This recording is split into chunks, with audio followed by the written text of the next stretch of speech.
አሜሪካ፣ አውሮፓ ወይም በአረብ ሀገራት ውስጥ ትኖራለህ። ጠንክረህ ሰርተሃል። በስትራግል ውስጥ አልፈ ራስን አቋቁመሃል። ቤተሰብ ቀይረሃል።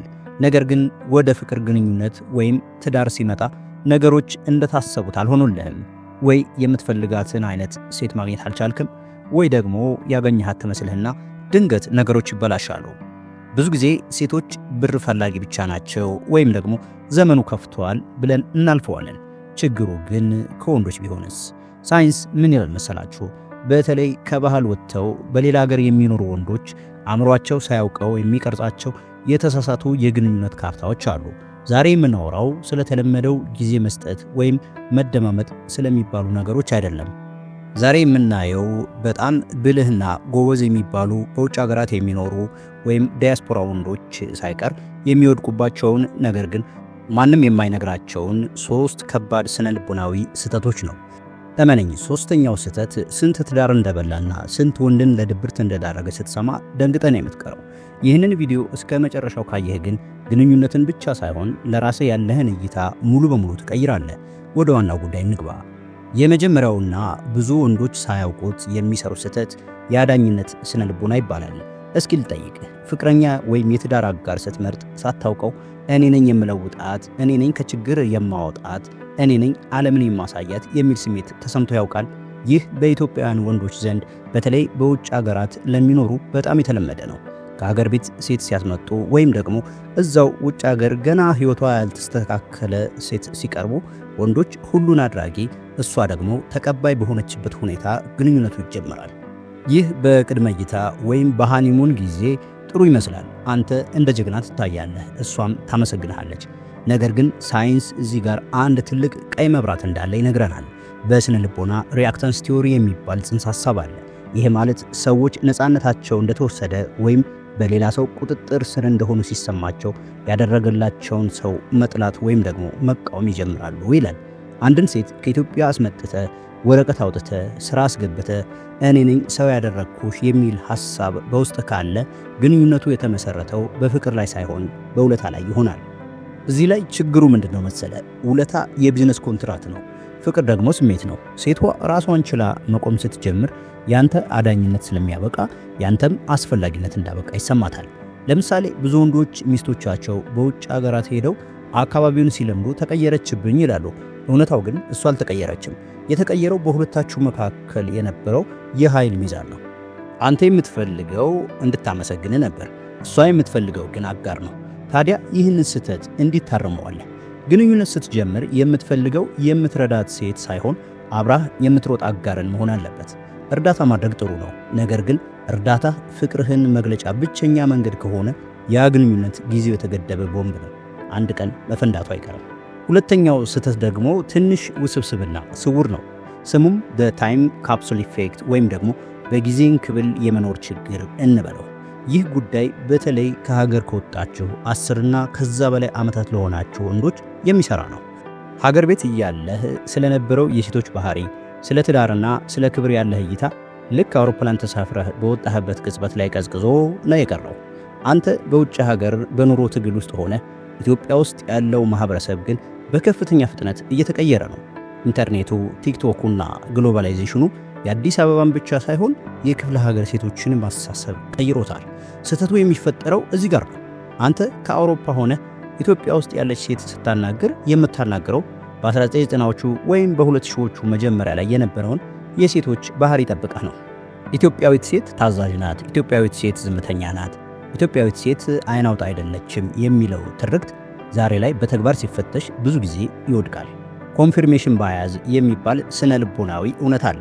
ይህ ማለት የምንፈልገውን ነገር ብቻ መርጠን ማመን ነው። በቪዲዮ ኮል ስታወራት የምትፈልገውን አይነት ሆና ትታያለች።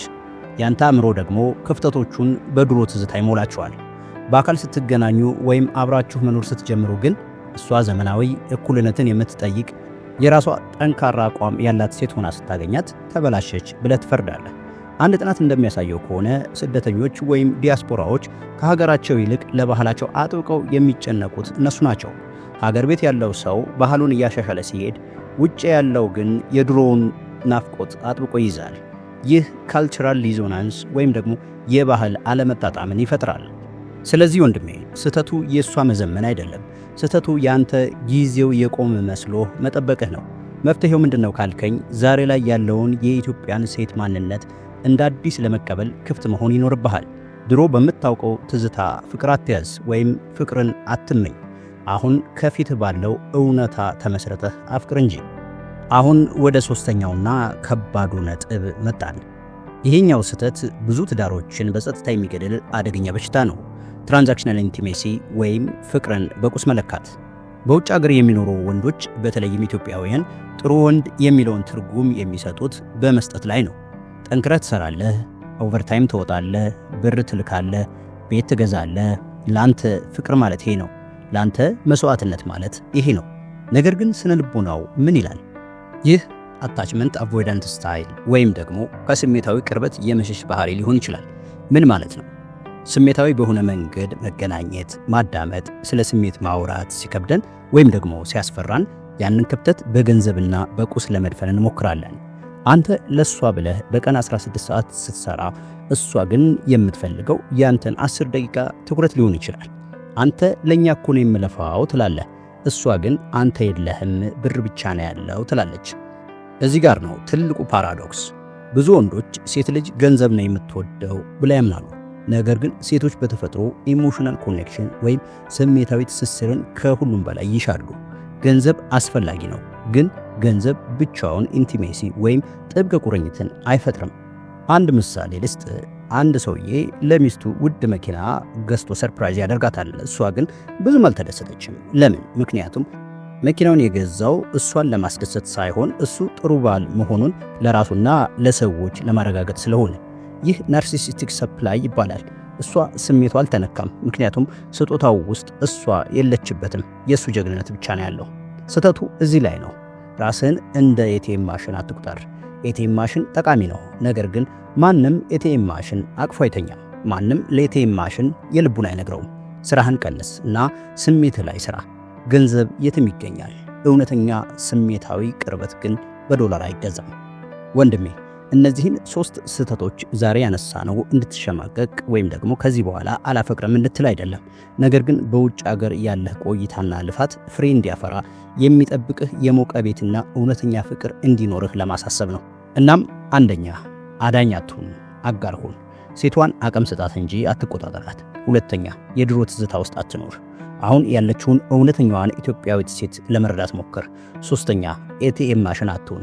ስሜታዊ መገኘትን ከገንዘብ በላይ ዋጋ ስጠው። የዛሬው ቪዲዮ ይህን ይመስል ነበር። ይህ ቪዲዮ ራስን ከነካህና አዎ እኔም ታዝቤያለሁ ያልከው ነገር ካለ ወይም ደግሞ የተለየ ሐሳብ ካለ ኮሜንት ላይ አጋራኝ። የትኛው ነጥብ ነው ይበልጥ ያጋጠማችሁ? ይህ ቻናል ያንተ ቻናል ነው። ይህ መልእክት ለሌሎችም ወንድሞች እንዲደርስ ቪዲዮውን ላይክ እንዲሁም ደግሞ ሼር ማድረግ እንዳትረሳ። ለዚህ ቻናል አዲስ ከሆንክ ደግሞ ሰብስክራይብ በማድረግ ቤተሰብ ሁን። በቀጣይ ቪዲዮ እስከምንገናኝ ድረስ ሰላም።